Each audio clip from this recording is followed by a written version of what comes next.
E o que é mais fácil? É dirigir a Mocidade ou o Bangu? Ambos são difíceis. São dois filhos queridos, mas que me dão muito trabalho. Então ele tinha que defender o clube dele de alguma forma. E a forma, às vezes, era a coação. Era um homem extremamente violento.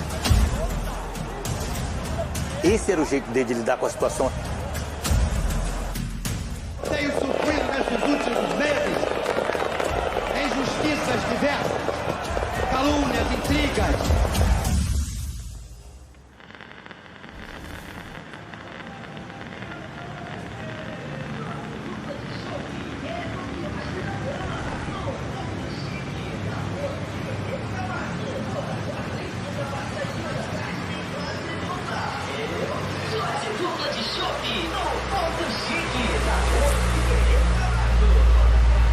O Castor de Andrade é uma das figuras lendárias da história do Rio de Janeiro.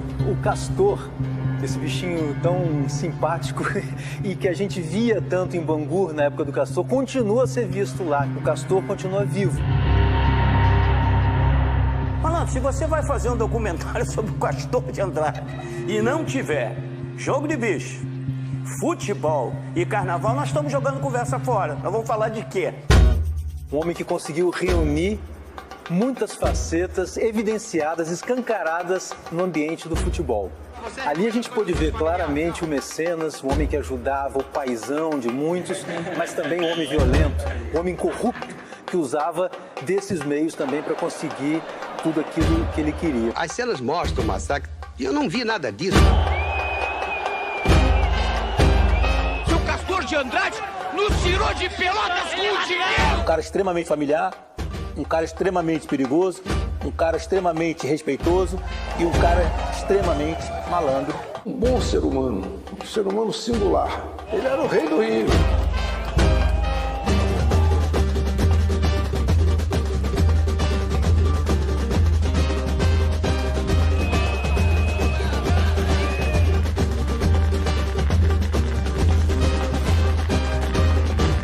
Um paizão, né, pro Bangu, né? Ele levou a um título em 66, levou a 3 vice-campeonatos nos anos 60, levou a 2 vice-campeonatos nos anos 80. A bola na área, Paulo Vitor, o toque vai entrando!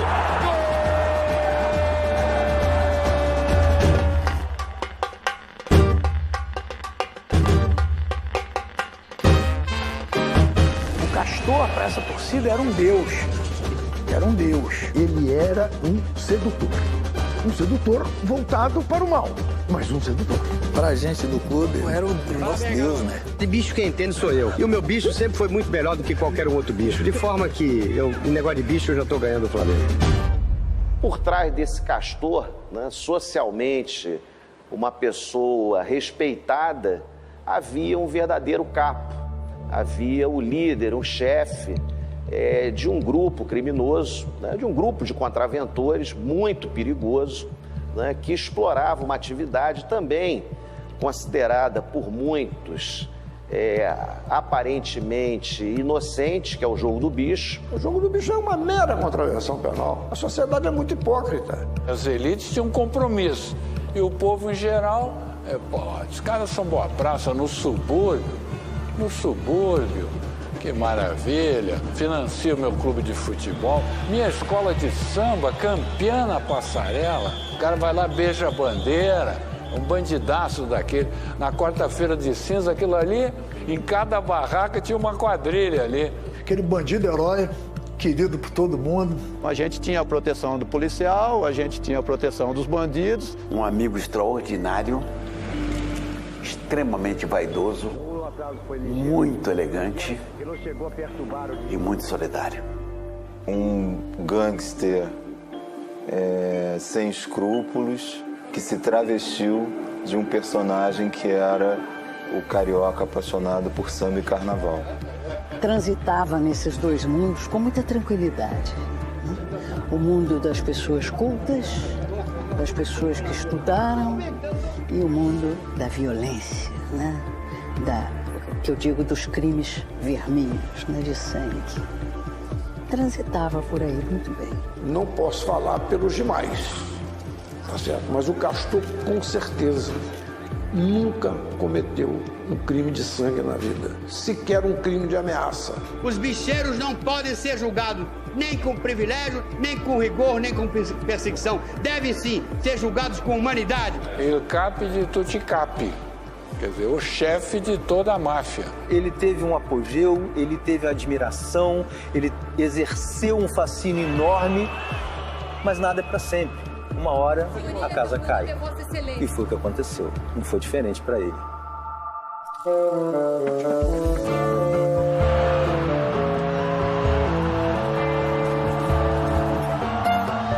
banquete do jogo do bicho, Castor de Andrade, é hoje considerado um foragido pela justiça.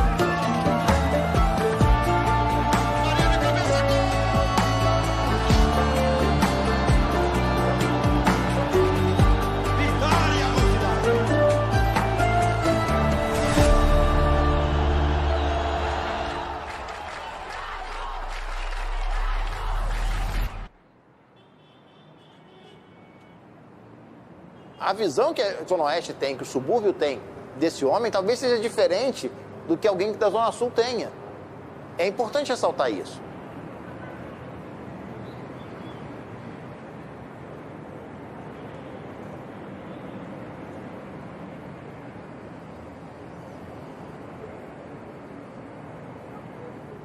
Ele é uma figura mítica. E é uma figura importantíssima, porque é conhecida na Zona Oeste pela sua generosidade, por ser mão aberta, por amar o clube de futebol e amar a escola de samba, de fazer o bem para a comunidade. Até hoje, todo mundo diz, poxa, se o doutor tivesse aqui, a nossa região seria outra, a Mocidade seria outra, o Bangu seria outro, né?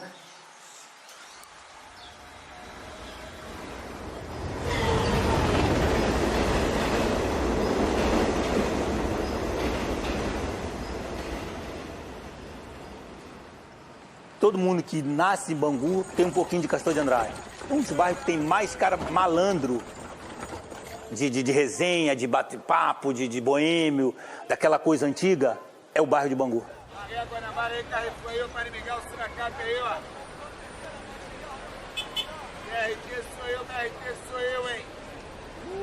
Valeu.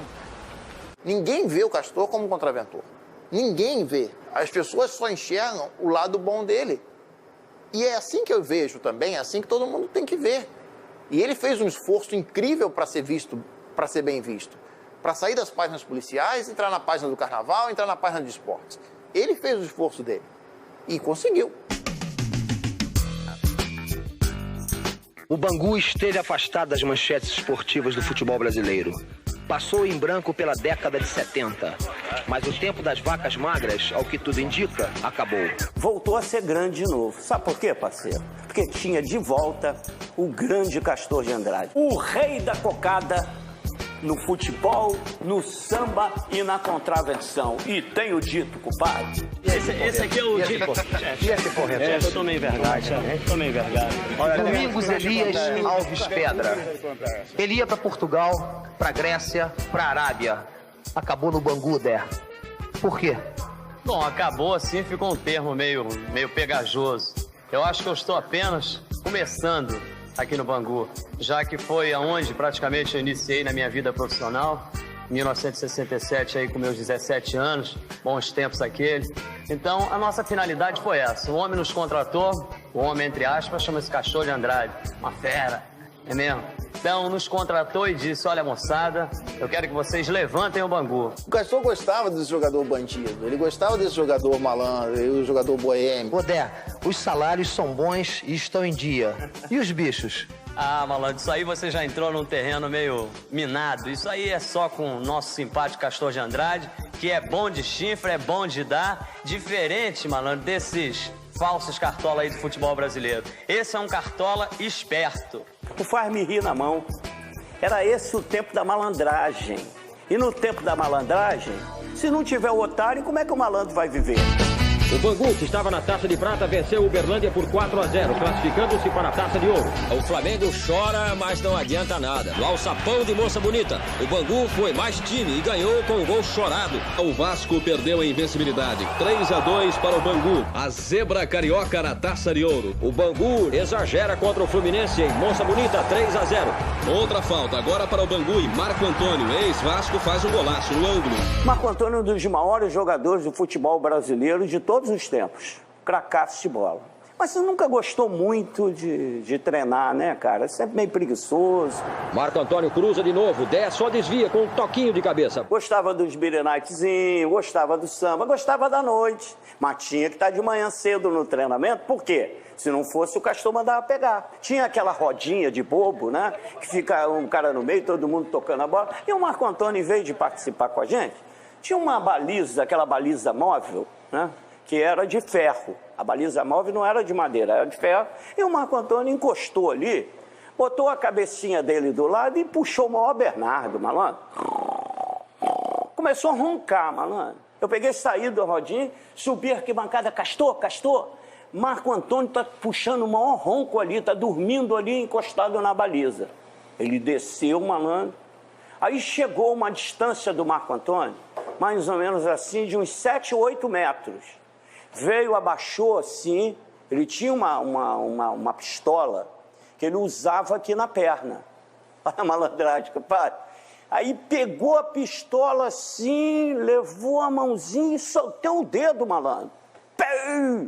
4 dedos em cima da cabeça do Marco Antônio. Compadre, eu nunca vi tanta disposição no jogador, cara. Marco Antônio levantou, veloz que nem um foguete, e puxou o treino. Foi o primeiro da fila, cara. Começaram a criticar o Bangu, dizendo que o Bangu é time de jogadores idosos, jogadores velhos. E estão mostrando aí a moçada com um preparo físico, com uma boa vontade. Eu cito aqui um exemplo do Moisés. O Moisés tá brincadeira, parece que tem 18 anos. Eu tenho que falar no Moisés, cara. Que saudade do Moisés, cara. Futebol e garra, Moisés sempre teve, isso ninguém duvidou, nunca duvidou.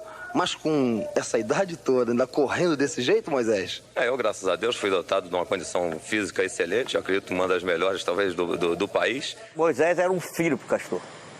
Talvez a pessoa que o Castor mais respeitava lá no clube era o Moisés. Ele era tipo um representante do Castor no elenco de atletas.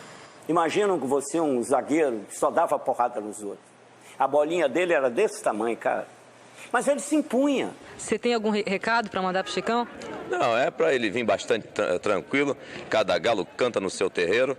E aqui quem realmente vai cantar sou eu. Pô, e Moisés começava a dar carrinha à toa, mano. Moisés começava a dar carrinho daqui para sair lá no portão.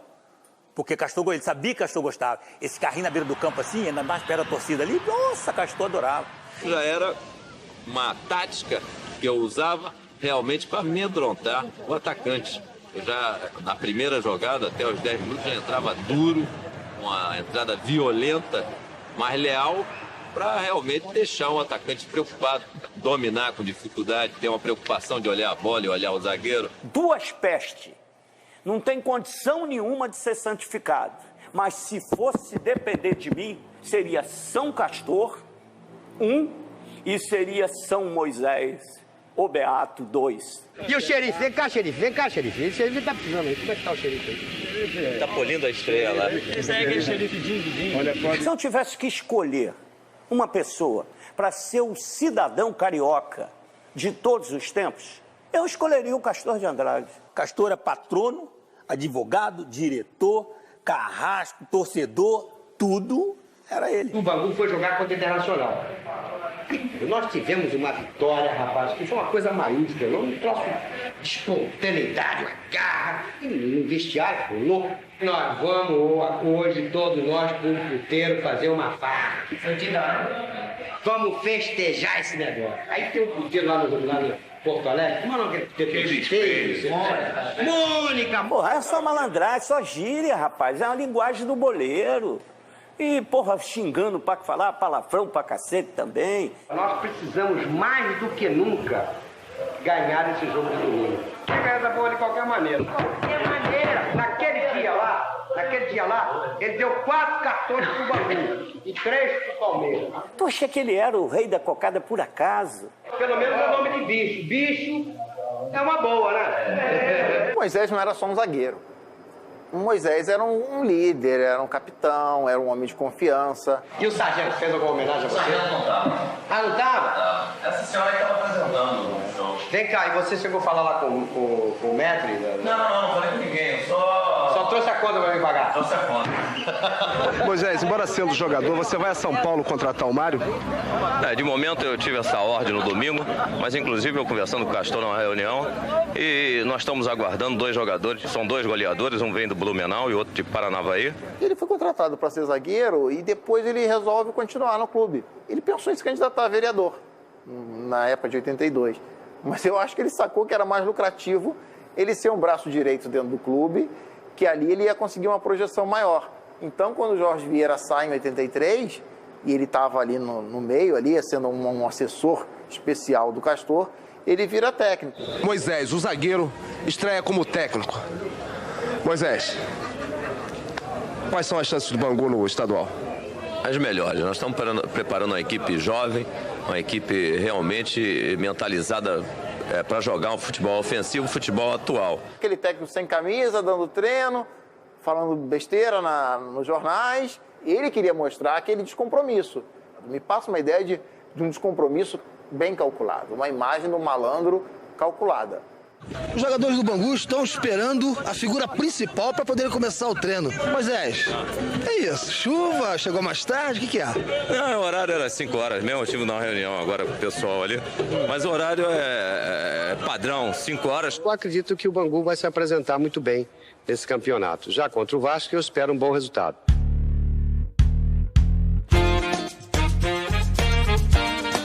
Tem uma ideia de bordar a camisa e fazer um desenho. É um desenho estilizado do Castor, para dar mais peso, para dar... E no short também. Inicialmente tinha no short também. Tinha Castor aqui, tinha Castor aqui. Tinha um palmo de Castor na camisa. Pô, não podia ser um Castor menorzinho, não. Porra, malandro, ele ficou injuriado. Porra, malandro, tinha que botar a Castor nessa camisa toda. Para o jogador saber para quem que ele está jogando, para o adversário saber a quem aquele clube pertence. Teve uma época que quiseram tirar o Castor.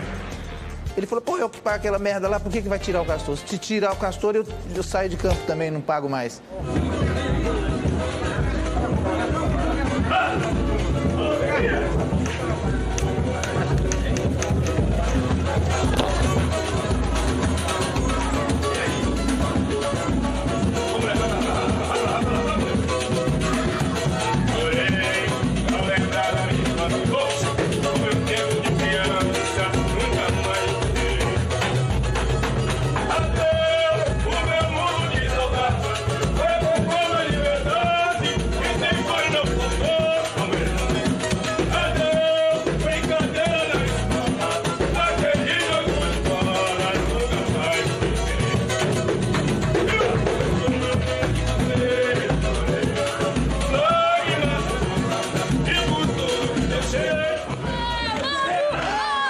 De 83 era muito bom. Você tinha o Marinho, você tinha o Arthurzinho, você tinha o Mário. E no Maracanã, uma goleada histórica do Bangu no Flamengo, 6-2. O time do Bangu tinha uma coisa de bom, tinha personalidade. A defesa parou, o Arthurzinho lançou para ele mesmo e deu um lindo toque sobre o goleiro Abelha, veja. Vencer de uma equipe que era campeã mundial, campeã brasileira por 3 vezes, dentro do Maracanã, uma equipe menor, que era do Bangu, sem sombra de dúvida, foi uma das maiores atuações que eu tive. Arthurzinho pro meio, de calcanhar. Gol! Arthurzinho de calcanhar! A grande atração do momento é o Bangu, que graças ao carisma de Castor, a boas contratações e ao talento do artilheiro Arthurzinho, se mantém invicto a 7 partidas. O Arthurzinho ficou até meio constrangido, de repente coroado assim. Com uma homenagem tanto ridícula para um grande jogador. Eu acho que o resultado foi muito bom para o Bangu. Agora o Bangu tem uma semana para descansar e preparar a sua equipe. Aí o Flamengo que se cuide, hein? Ele prendia, ele mandava soltar, ele pagava. Aliás, como pagava bem, cara. Ele tinha muito dinheiro, cara. E gostava de dar. Porque pra gente é dinheiro, pra ele parecia trocado, tá? Dinheiro é dar com pau. Tomava banho e sugava com dinheiro. Marco Antônio fala isso, Castor é a serra pelada da minha vida. Ele nunca teve limite para dinheiro, até porque, né, naquela época dinheiro era igual água, igual lixo aí, para ele naquela época. Não tem na história do futebol nenhum jogador que não quisesse jogar nos tempos de Castor no Bangu. Dinheiro vivo. Ele não pagava com cheque, não depositava nada em banco. Geralmente você ia lá na tesouraria e recebia em dinheiro vivo e rigorosamente em dia. O primeiro contrato que eu fiz com o Castor, até eu fiquei estranho, né? Eu acertei tudo, ele escrevendo num papel, tal, e ele foi embora. Eu assinei e ele chegou na minha casa com uma bolsa de dinheiro, eu até tomei um susto, mas ele falou, aqui garoto, a palavra é palavra. Pum, jogou a bolsa. Depois de acertado as coisas aqui no Palmeiras em relação à minha transferência, eu fui para o Rio de Janeiro. Só que eu fui para a Toca do Castor, que era uma casa onde abrigava os atletas, onde era concentração e tudo mais. Uma casa grande, com piscina, e todos nós ficávamos lá. Eu cheguei lá à noite, deitei lá no meu quarto, e no dia seguinte, quando eu acordei, tinha um senhor, bateu na porta e falou, você que é o Gilmar? Eu falei, sou. O doutor mandou te entregar isso aqui. E me deu uma caixa de uma marca esportiva. Eu falei, caramba, aqui o negócio funciona. Eu cheguei, os caras me deram chuteiro ou tênis para treinar, não sei o que é. A hora que eu abri, era o dinheiro que ele havia me prometido, de luvas. Fui no banco, os caras davam risada, o cara contando aquelas coisas. Eu lembro até hoje o Enio, que era o gerente do banco, falou, você está de brincadeira. Eu falei, não sei, as coisas aqui são assim. O jogador do Bangu não se preocupava com a bandidagem, não se preocupava com o assalto, porque ninguém tinha coragem de roubar atleta do Bangu. A gente não tinha medo porque ali quem tinha medo eram os bandidos. Os bandidos tinham medo da situação, porque o Castor era um homem muito forte. Aquele dinheiro todo, então a gente ficava meio assustado. Mas como a gente tinha a proteção do Castor de Andrade, que ali em Bangu, né, era a lei, né?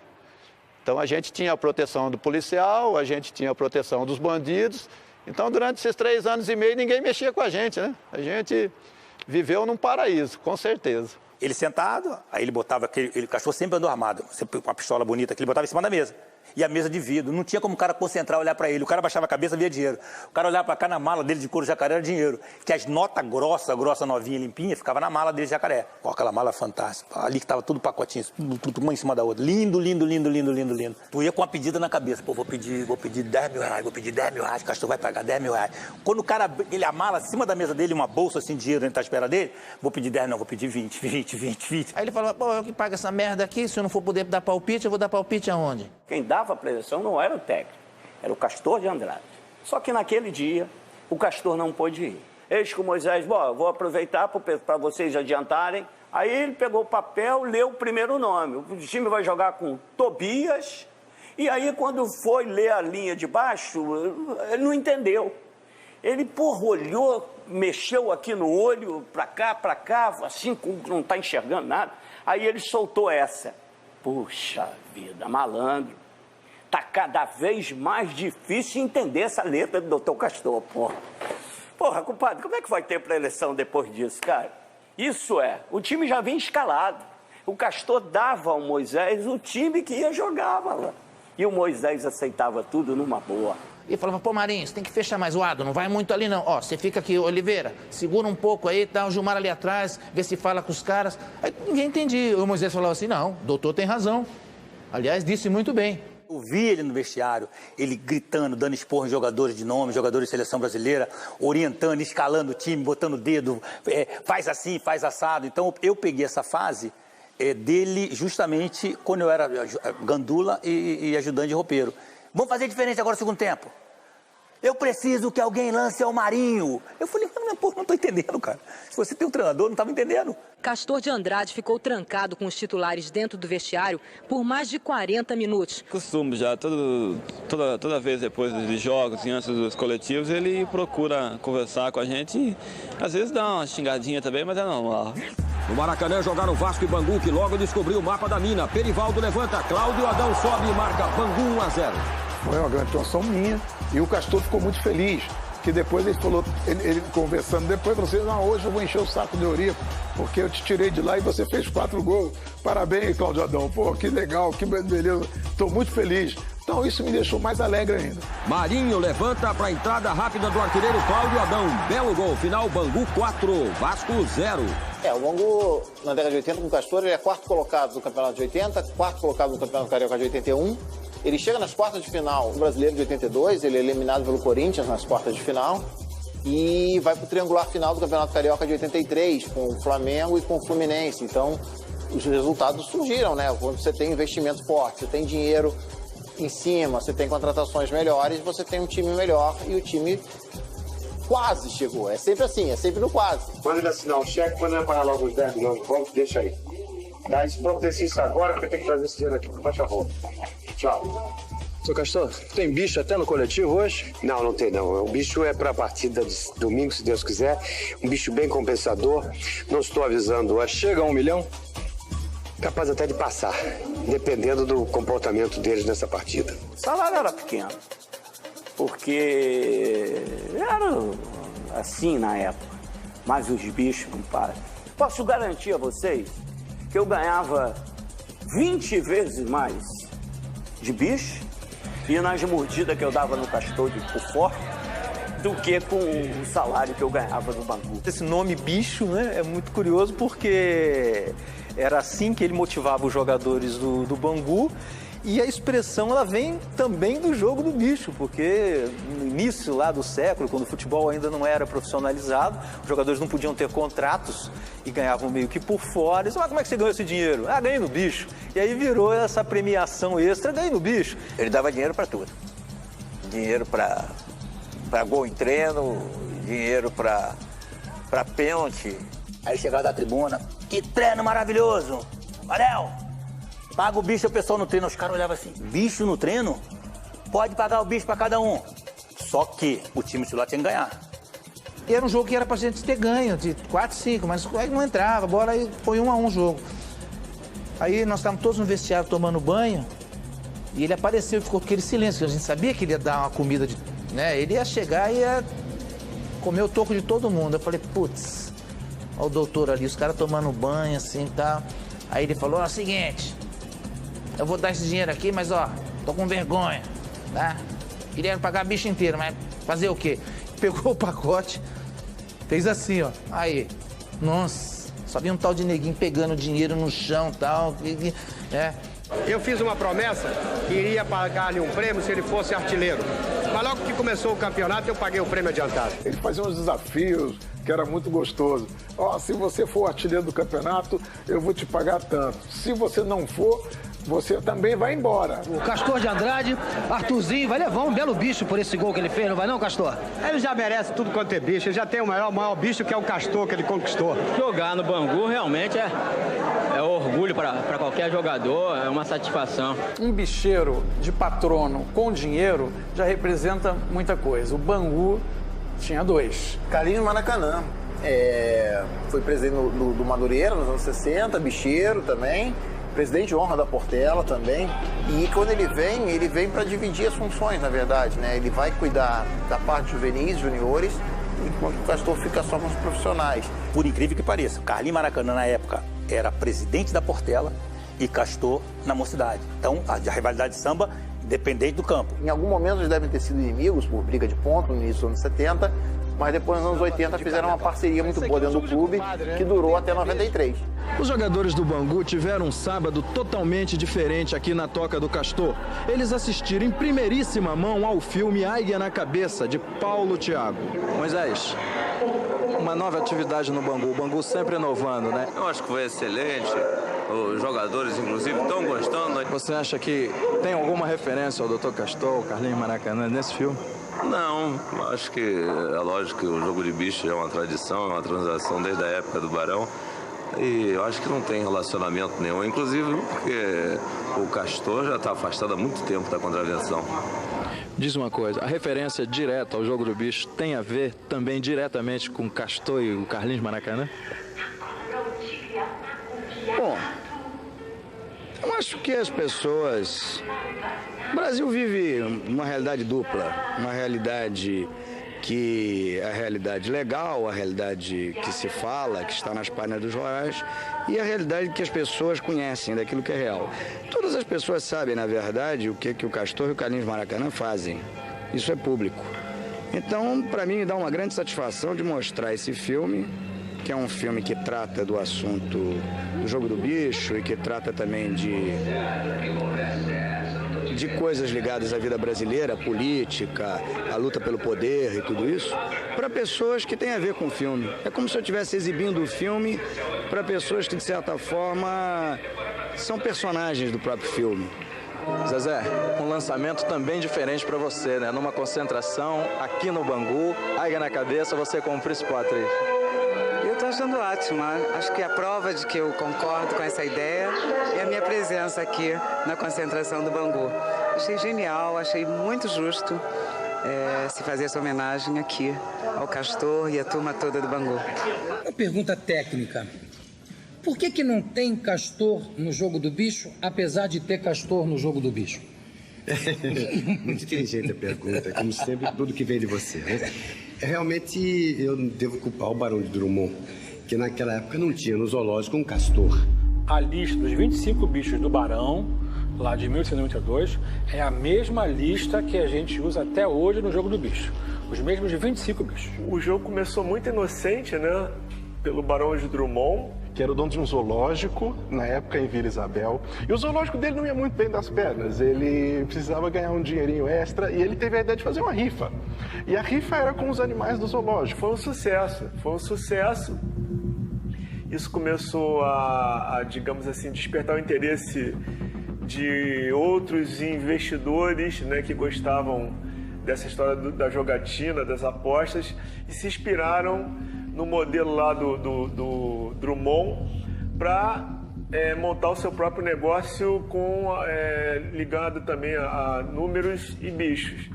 Isso se expandiu no Rio de Janeiro da virada do século XIX para o século XX. Num primeiro momento a polícia não ligou, mas quando a coisa cresceu demais, houve assim uma primeira onda de repressão, e eu acho que daí, a partir da repressão, vem também os primeiros sinais de uma máquina de corrupção que só cresceu a partir de então. O Brasil sempre teve uma massa de trabalhadores que teve muita dificuldade de entrar no mercado formal, assim como ele tem hoje.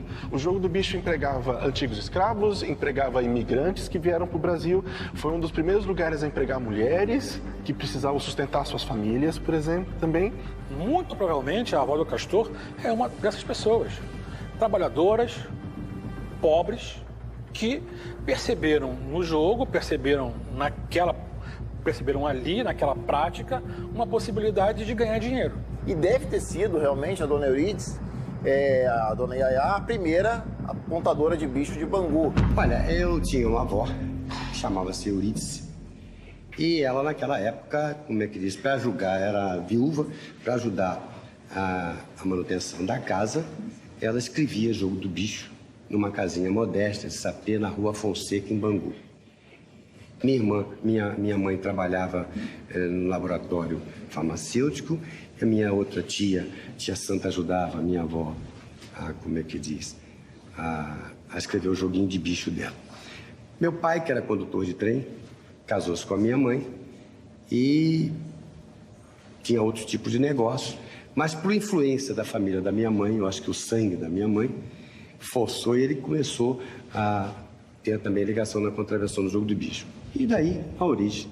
A dona Eurídice começou, ela tem uma filha chamada Carmen, e a Carmen casa com o pai do Castor, com o seu Eusébio, o Zizinho, que seria presidente do Bangu Futebol Clube. Vai se casar com a dona Carmen em 1924. E vai ter o primeiro filho dele em 1926, que é o Castor. O seu Zizinho, que amava futebol, ele geria o bicho para a mulher, mas ele não gostava tanto de fazer esse papel. Então, o Castor, ele nasce para ser o sucessor e para comandar aquele bicho. O Castor é um cara que tem um berço diferente de qualquer morador do bairro de Bangu. Ele era um cara mais almofadinha. Teve uma educação esmerada. Os pais foram muito cuidadosos na educação dele.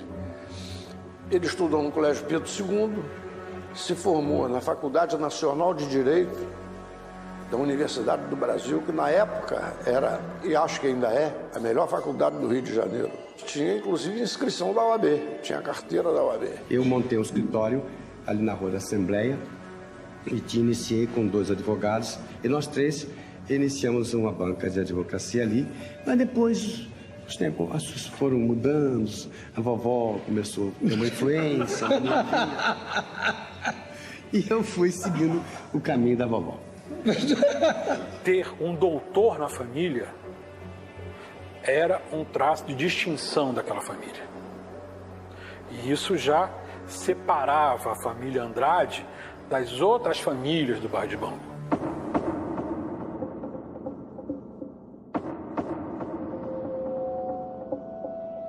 A ditadura tinha que provar à sociedade seus bons propósitos, né? E o ato institucional número 5, ele não foi só direcionado para a repressão política contra as organizações de esquerda e os inimigos políticos do regime. Esse ato também teve uma conotação moral. Os banqueiros do Jogo do Bicho nunca foram adversários do regime. A prisão em 68 é muito mais para dar uma justificativa. Prende estudante, comunista, mas esses caras aí que fazem o Jogo do Bicho, todo dia na minha porta, na minha esquina, os caras vão vender Jogo do Bicho dentro de quartel. O nego vendia Jogo do Bicho dentro do quartel. A prisão dos bicheiros, pelo menos os bicheiros mais conhecidos, ela tem a ver com isso, né?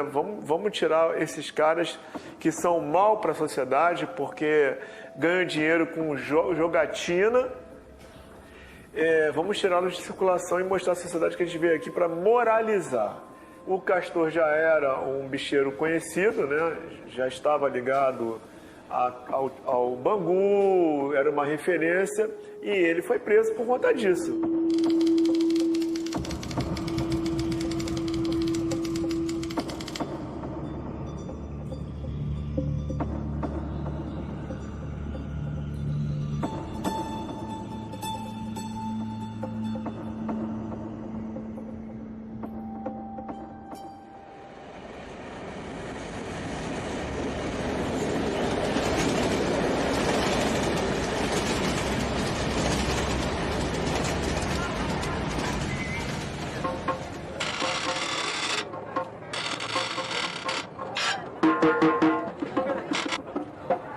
A Mocidade Independente de Padre Miguel nasceu de um clube de futebol do mesmo nome.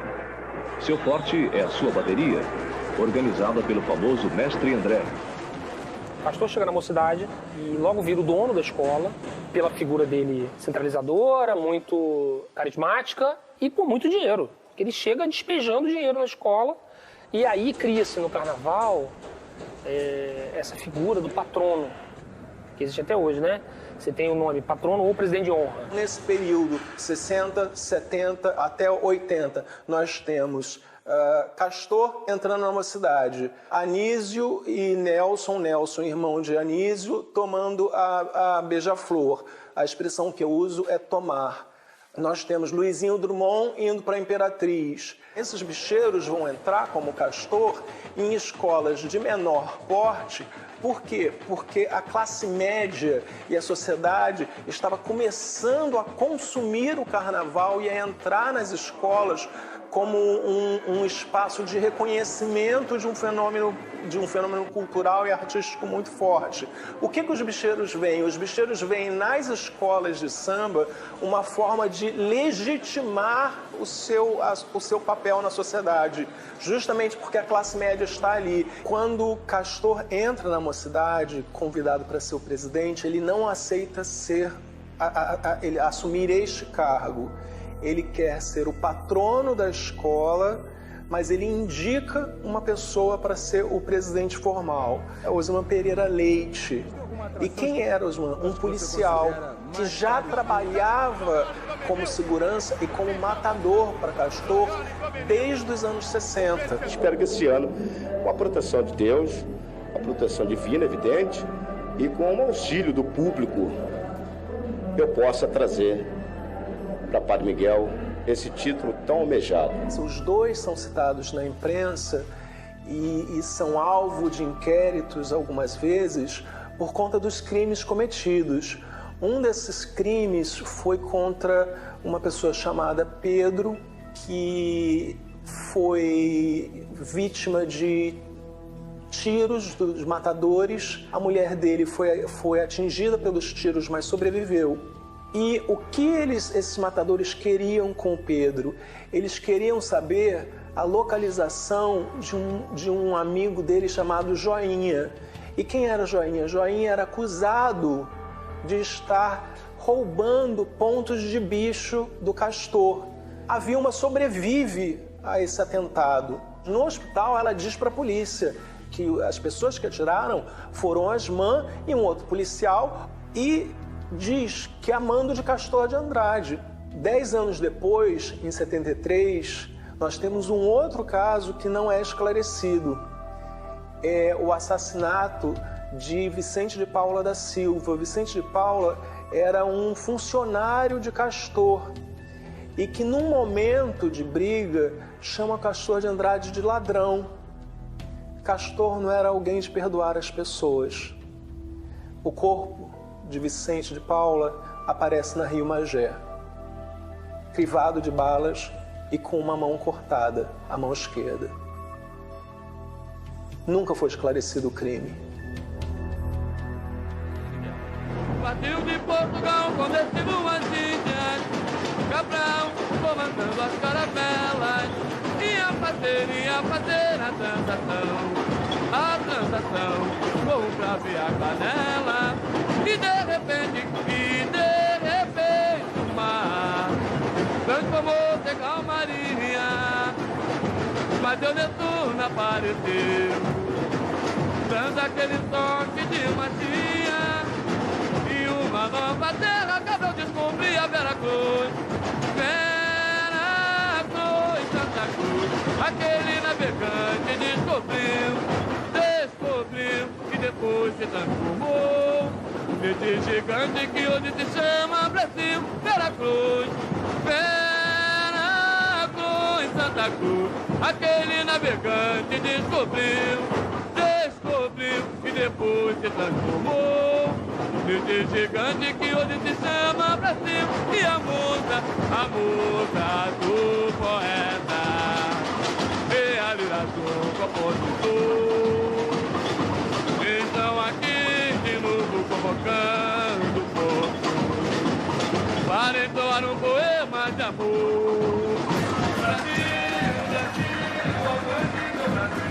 O desfile do descobrimento do Brasil foi lindo, mas, por outro lado, o que acontecia? Foi um desfile típico dos anos 70, de exaltação ao Brasil, e que revela uma ligação, a ligação que os bicheiros, e que no caso o Castor de Andrade, tinha com o próprio regime militar, de elogio ao regime militar.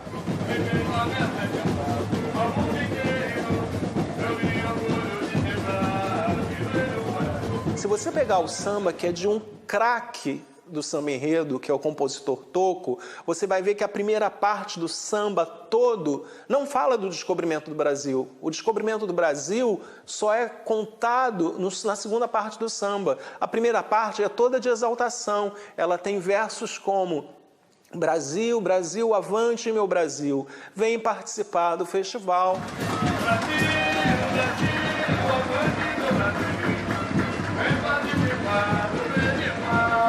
Ela, na verdade, é uma exaltação ao Brasil do regime militar, ao Brasil daquela época.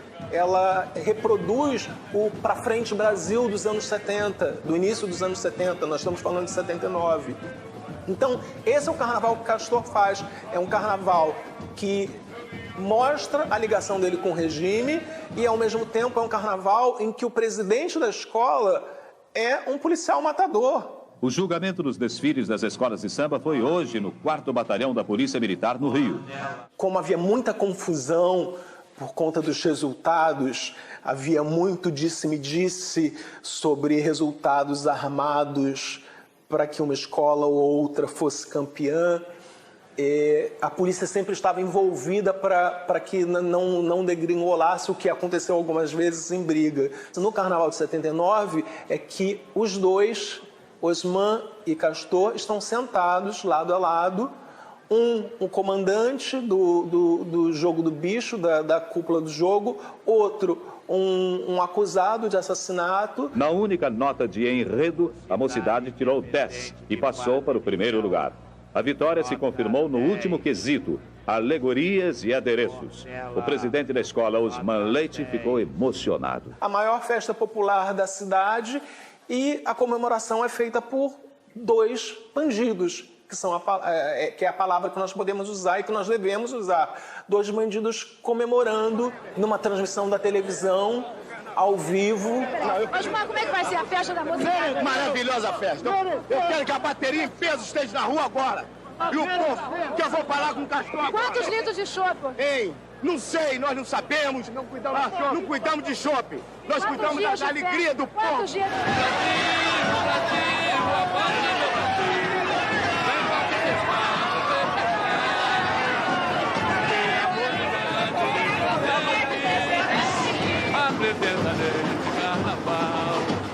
Um dos camarotes mais bonitos, mais sofisticados aqui da avenida é o de Castor Andrade, que foi o primeiro foliano carnavalesco a ter a ideia de decorar o seu próprio camarote. Como é que surgiu essa ideia, que hoje, inclusive, está sendo imitada por outros camarotes?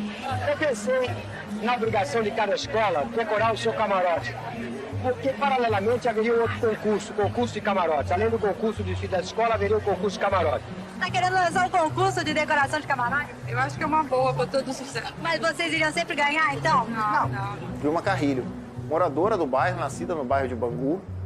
E ela é filha de um jogador dos anos 10 para 20, dos 19 para 20, chamado Anquises Carrilho. Eles se conheceram praticamente em 45 e em 49 se casaram. Castor, você colocou sua esposa para cuidar do futebol e ela cuida bem como você cuida do masculino? Não, eu não coloquei, não. Ela que se colocou, ela que me impôs isso. Pelo contrário, eu fui até certo ponto contrário a isso.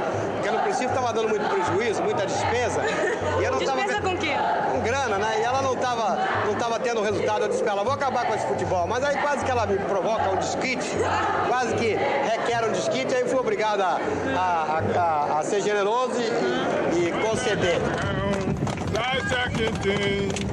Doutor Castor é um homem que tem muito conceito, ele deve ser eleito a reivindicar nosso direito.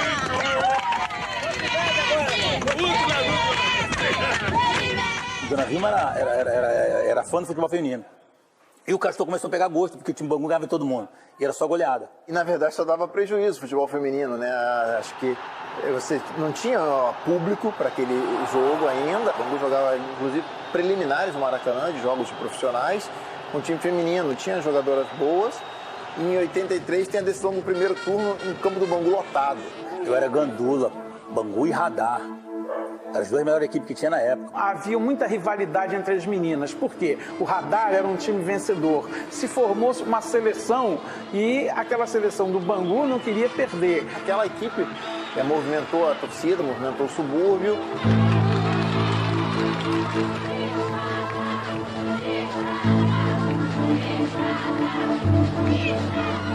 Teve um gol no primeiro tempo do Radar, né? Um chute que dizem que estava impedido. Não sei se estava. O Bangu jogando muito bem, massacrando o Radar, mas tomamos um gol que, teoricamente, todo mundo falou que estava impedido, que não valeu. O Bangu está jogando bem? Está jogando bem, está sendo prejudicado pelo Bandeirinha. Está sendo prejudicado. Nosso povo já estava na beira do campo, Castor mais a equipe dele, né, o suporte. E ele sabia que ia dar problema nesse jogo se o Bangu perdesse ali, ele tinha certeza. Que ele ficou tomando conta, ele dava a volta no campo, acalmava a torcida, acalmava o nego xingando, calma que nós vamos virar, calma. E a coisa não foi acontecendo, Ele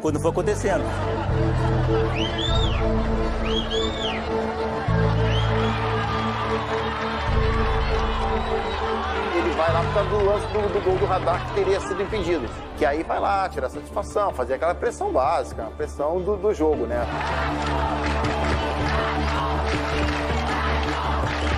Um gol escandalosamente offside para Radar. Eu tô achando o time do Bangu maravilhoso. Agora o juiz tá meio esquisito, hein? E o homem foi ficando vermelho, meu irmão. Que chegou no finalzinho, que ele terminou o jogo, o homem não aguentou. Quando termina a partida, tem a invasão de campo, né? Uma cena cômica. Saiu correndo atrás do juiz de futebol para agredi-lo. Foi uma barbárie, né? E com muita sorte não morreu gente. Não houve isso. Quando o Castor dá aquele primeiro pique para cima do juiz, meu irmão, aí o fogo foi com tudo. Aí os segurança vieram, meu irmão, aí foi aquilo que... O que aconteceu foi deprimente. Bateram muito no juiz, muito. Meu irmão, não sei como é que ele saiu vivo. Ninguém encostou a mão no juiz. Nesse episódio, não. Agora, Castor já teve outros entreveros com juízes. Isso não foi o único. Mas nesse especificamente, ele sequer chegou perto do juiz, porque o segurança não deixou, agarrou-se no Castor. E detalhe, o Castor não encostou um dedo nele. Mas só ele ir pra cima do juiz, pô, já o pessoal só pensava no incentivo. Pega, igual cachorro, pega. Meu irmão, foi todo mundo pra cima. O juiz foi quase linchado, quase exagero, foi linchado. Massacre de Bangu. Ricardo Durães, o juiz agredido em Moça Bonita no jogo feminino de quarta-feira entre Bangu e Radar, já entregou o relatório da partida na Federação de Futebol do Rio de Janeiro. Foi uma covardia impressionante, uma coisa que realmente não pode mais existir no nosso futebol, principalmente o futebol feminino que está começando, e está começando mal, pelo que eu estou vendo. E realmente analisei dirigentes despreparados e covardes, realmente dirigentes covardes, que incitaram e deram ordens para que toda essa sorte de agressões fosse realizada. Você viu claramente quem te agrediu?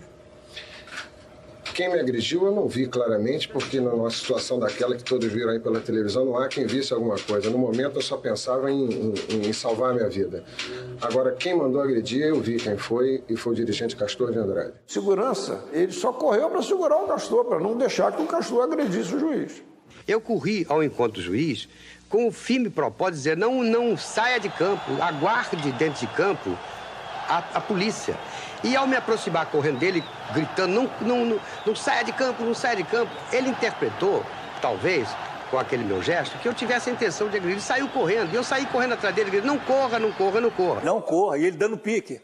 E ele dando pique pra cima do juiz. Tanto é que ele bota a mão assim, é que não alcançou. Mas que ele queria dar o primeiro soco. O motor de arranque dele não estava inteiro para chegar no cara. Pode ver que o juiz saiu inteiro. As cenas mostram o massacre. E eu não vi nada disso. Não tem escoriação nenhuma. A verdade dos fatos é que ninguém saiu contundido de lá, ninguém saiu machucado. Não houve nenhuma lesão corporal.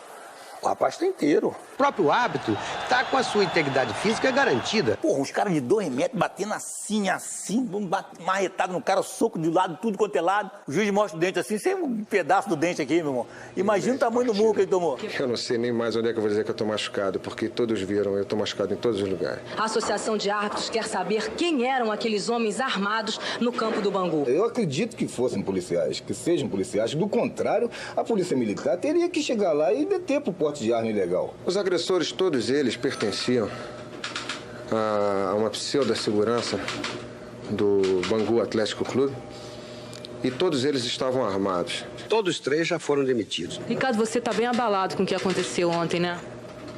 Eu prefiro dizer que eu estou bem feliz por estar vivo e dando essa entrevista para você. O presidente do Conselho do Bangu, Castor de Andrade, chegou à corregedoria numa Mercedes-Benz branca, aparentando muita calma. Ao terminar o depoimento, 3 horas depois, já identificado e indiciado no inquérito policial, a calma já era. Castor, eu só disse Agora que... vocês me permitem que eu já me sinto massacrado por você. Naquele julgamento veio à tona, todos os seguranças do Castor eram policiais militares e pessoas que estavam armadas dentro do campo. Então, quer dizer, isso aí já era uma mudança de rumo na estrutura da contravenção, nos meios e nos objetivos do jogo do bicho. Quando se retrata o julgamento, é aquilo que a gente diz, ali entra o lado do poder, o poder obscuro. Neste julgamento, o nome de maior projeção entre os acusados é o de Castor de Andrade. Mas 3 policiais, o agente penitenciário Kleber, o detetive Vanderlei e o delegado Roberto Simas, podem ser condenados, influindo decisivamente no inquérito administrativo com perda de função policial. O ex-PM Jerônimo Lopes, o miúdo, já foi expulso da corporação. Entre os indiciados estão ainda o motorista da polícia Fernando Gordo, o ex-pugilista Walter, segurança de Castor, e 2 jogadoras do Bangu, Sara e Elizabeth. O julgamento no Fórum de Bangu é uma seara que ele domina, né? A tese unificada da defesa é de que as agressões ao árbitro Ricardo Durães e aos bandeirinhas do jogo Radá e Bangu foram motivadas pela paixão do futebol e seria difícil identificar os autores. Esse processo ganhou foros de publicidade tão grandes que nós quisemos mostrar que a absolvição seria possível usando o próprio videotape como prova em favor da defesa, e foi o que aconteceu. Ele foi julgado em Bangu e absolvido, porque não chegou sequer a ver ameaça. Ele correu atrás do juiz para reclamar. Se fosse em qualquer outro local ou com qualquer outro juiz que não conheceria, talvez tivesse tido alguma pena. E o juiz era um juiz rigoroso. Ele absolveu todo mundo, não havia isso. Ele era o dono de Bangu, vai ser julgado numa vara de Bangu. Chega ao fim o caso Castor. O juiz Carmine Savino Filho, da 8ª Vara Criminal do Fórum de Bangu, anunciou ontem a sentença. Aí o resultado desse julgamento é uma coisa, como é que você vai dizer, uma coisa de gangster? É uma coisa que só acontece com as grandes gangues, né? Quem foi condenado a apenas leves, a cestas básicas, quer dizer, ninguém pagou o preço da violência que o juiz sofreu. O que você está achando? Do samba ou da sentença?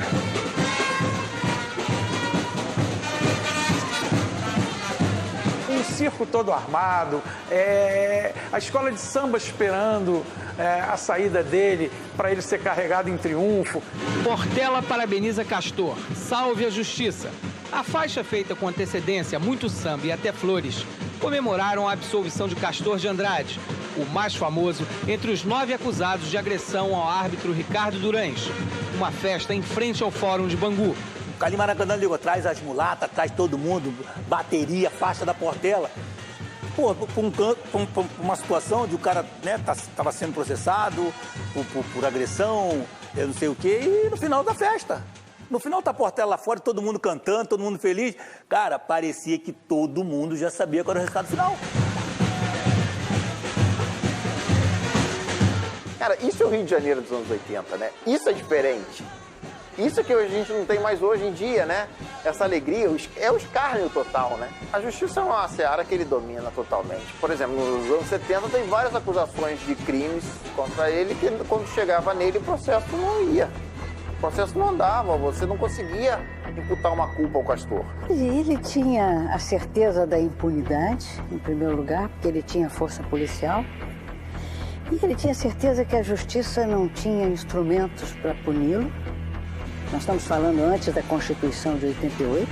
A justiça existia para carimbar processos, só isso. De modo que ele estava certo da impunidade, tanto é que ele levou a escola de samba, porque ele sabia que ele ia ser absolvido.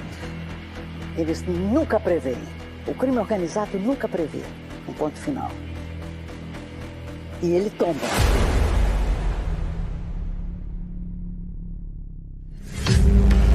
Eu poderia dizer que ele já é um capo. Ele já é a estrutura mafiosa estruturada na cidade com os seus crimes. Ele ia dar um teco no juiz, pô. E todo o Maracanã parado, todo mundo filmando aquilo, né? Se há uma estrutura corrupta, uma instituição corrupta no nosso país, é o futebol. O Castor estava com uma veia estufado no pescoço. Esse homem vai mandar matar alguém. Ado na cobrança. Partiu, bateu. Eu sou frustrado pra caramba por isso. Parece que o mundo desabou em mim. Eu fiquei uns 3 dias sem dormir, pensando no jogo. Se você falar de Bangu, você tem que falar de Castor de Andrade. Se você falar de Castor de Andrade, você tem que falar de Bangu. Eles subiram junto e eles desceram junto. Ele percebeu que o Bangu não ganhava nada. Essa é a verdade. Eu não quero mais ter papo com os jogadores. A Mocidade tinha mais chances de ganhar, de levá-lo ao topo, de dar a ele a imagem vencedora que ele quer. Mocidade, meu coração é de vocês. Todos aqueles que morreram e que não ficou comprovada a autoria eram pessoas que atrapalhavam a formação da cúpula. Em algum momento se recebe a informação de que há seguranças dos bicheiros armados em volta do fórum. Era uma audácia. Era uma audácia. Eu tinha meus policiais, eu disse atrás deles, me tragam aqui, custe o que custar. Assim declara a custódia cautelar do chefe. Uma manobra exatamente daquela que deveria ser imparcial. O meu temor é que ele pudesse ser baleado por um policial. Porque do mesmo modo que ele era querido, ele também era odiado por uma parte da polícia. A Polícia do Rio apreende uma lista com nomes de pessoas suspeitas de receber propina do jogo do bicho. Havia registros de lançamento de propina para candidatos à presidência, governo de outros estados, deputados federais. Autoridades, deputados, juízes, delegados. Isso é uma falsidade. Aí as pessoas perceberam, não, isso aqui é muito mais grave. Isso aqui sai do asfalto e chega até os palácios.